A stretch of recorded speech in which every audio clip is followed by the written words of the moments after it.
Biochemic के student थे हैदराबाद के बायोकेमिकल के स्टूडेंट में, जब बायोकेमिकल के स्टूडेंट ने हैदराबाद में अपनी पढ़ाई पूरी करी तो हैदराबाद के मेयर को एक चिंता हुई कि हमारे यहाँ जो सीवर की पाइपलाइन है, वो सीवर की जो पाइपलाइन है बहुत ज़्यादा होती है, उससे मटेरियल जो है वो एवरीडे बहुत ज़्यादा प्रोड्यूस होता है। तो मटेरियल को डिसॉल्व करने के लिए उनके पास कोई स्पॉट या कोई चीज़ दिखाई नहीं दे रही थी। आप क्या सोचते हैं कोई क्या कर सकता है?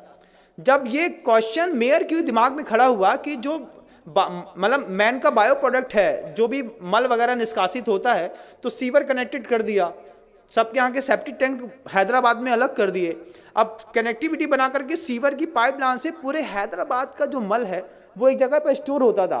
तो उसको ख़त्म करने के लिए क्या दिमाग कोई चलाएगा? तो बायोकेमिकल के स्टूडेंट ने उसमें लिक्विड क्लोरीन डाल करके उस पीले को वाइट कर दिया, और पीले को वाइट करने के बाद उसमें से उसकी स्मेल गायब कर दी। क्लोरीन NaCl, आपने अगर नमक का सूत्र सुना हो तो बंधुओं, मतलब सोडियम अलग होता है, क्लोराइड अलग होती है, NaCl2 ये उसका रासायनिक फॉर्म है।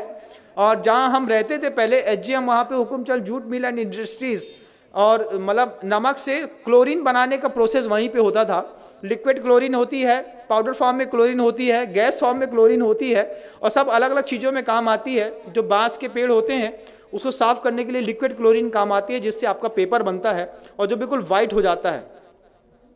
तो वो बायोकेमिकल के जो स्टूडेंट हैं, वो बायोकेमिकल के स्टूडेंट ने पूरे के पूरे जो मल हैदराबाद के बाहर इकट्ठा होता था उसमें क्लोरीन को डाल करके मिक्सअप करके पीले से वाइट कर दिया। फिर जो वो पूरा एक पेस्ट के रूप में था उसको ड्रायर में डाल करके सुखा दिया, उसका पाउडर फार्मिंग कर दी। और सबसे बड़ी बात तो ये है कि कानपुर की गुटखा फैक्ट्रियों में बेच करके बड़ी बड़ी कंपनियों के गुटकों में पैक होकर के वो मल लोगों को पाउच में अंदर तक खिला दिया। ये ज्ञान के दुरुपयोग का युग है बंधुओं।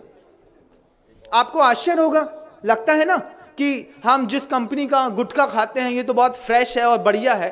जब आपको पता चले कि बायोकेमिक के स्टूडेंट की इतनी बड़ी करामात है कि उसने पूरे के पूरे मानव के बायो प्रोडक्ट को क्लोरीन डाल करके उसकी स्मेल हटा करके और उसको गुटके में मिला करके उसमें फ्रेग्रेंस मिला दिया। फ्रेग्रेंस का कारोबार कितना बड़ा है कभी आप सोच भी नहीं सकते, कुछ नहीं सोच सकते। और आपको तो खुलते ही साथ ही खुशबू आती है, एक तेज स्मेल। आप किसी भी कंपनी के गुटके को 5 मिनट के लिए एक पानी में डाल दीजिए, थोड़ी देर उसको हाथ से मसल के देखिए, फिर आपको पता चलेगा, जब इसकी स्मेल हट जाएगी फिर उसको खा के देखिए, तब पता चलेगा कि हम अपने मुंह में क्या खाते हैं। उसमें चूना और कांच दोनों मिलाया जाता है कि कांच से बारीक कांच का पाउडर रहता है जिससे आपकी जबान थोड़ी सी कटती है, और चूना उसके ऊपर लगता है तो आपको थोड़ी सरसराहट सी होती है। इसके चक्कर में आप बार बार माउथ फ्रेशनर के रूप में ऐसे पाउच के प्रोडक्ट खाते हैं।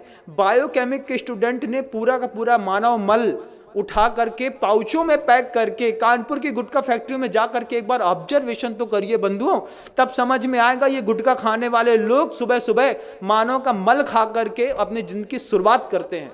ये बायोकेमिक के स्टूडेंट का कमाल है।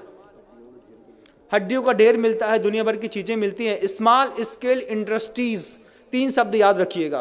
क्या? स्मॉल स्केल इंडस्ट्रीज, ये 3 शब्द याद रखेंगे तब आपको पता चलेगा कि स्मॉल स्केल इंडस्ट्रीज के चक्कर में कैसे यूरिया से, साबुन से, शैम्पू से दूध बनाते हैं, कैसे सड़ी हुई चीज़ों से अच्छी पिज़्ज़ा बर्गर बनाते हैं और आपको खिलाते हैं। जो हमारे यहाँ का व्यंजन ही नहीं था वो सब हम आप खा रहे हैं, वो सब कुछ कर रहे हैं। ये स्मॉल स्केल इंडस्ट्रीज़ का कमाल है।